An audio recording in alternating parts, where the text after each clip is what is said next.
Welcome to episode 1714. Jeff Rothschild, serial entrepreneur and Facebook billionaire. This picture of Jeff Rothschild and wife. This is an outline of episode 1714. Very significant milestones for a company that's facing very rapid growth. So Facebook is the largest social network in the US and in the UK and Canada.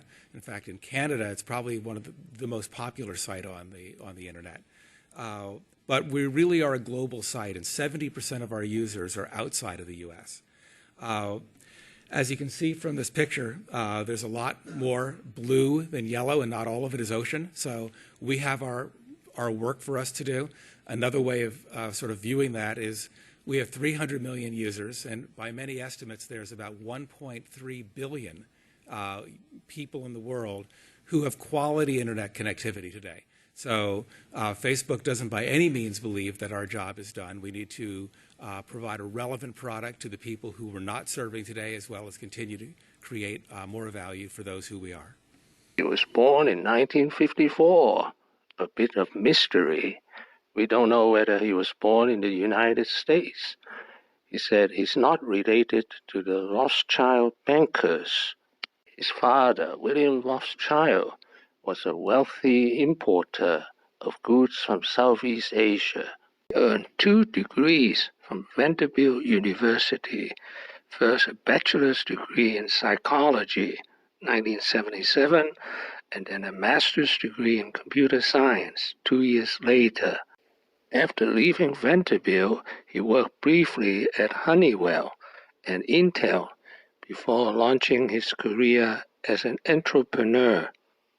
He made a killing in 2005 when one of the companies he co-founded, Veritas, was sold to Symantec for $13.5 billion. The next smart thing, in 2005, he hired himself as vice president of Facebook. He was the venture capitalist of Accel Partners, one of the earliest investors in Facebook. 10 years spent in Facebook would make him a multi-billionaire. In January 2023, Jeff Rothschild is 68 years old, has a net worth of $2.2 billion. Secret of his success. Sometimes, we tend to only look at those things which worked. So you'd say, well, that fellow really had the right idea. I mean, he started Veritas, joined Facebook.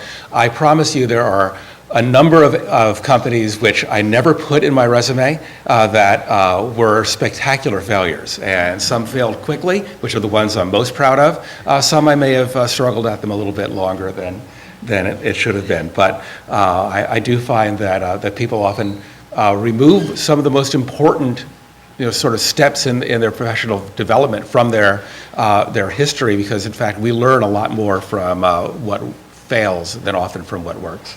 Thank you for watching. Please subscribe and leave your questions and comments below. My next video will be Jeff Rothschild, 9 lessons. Wishing everyone peace and prosperity.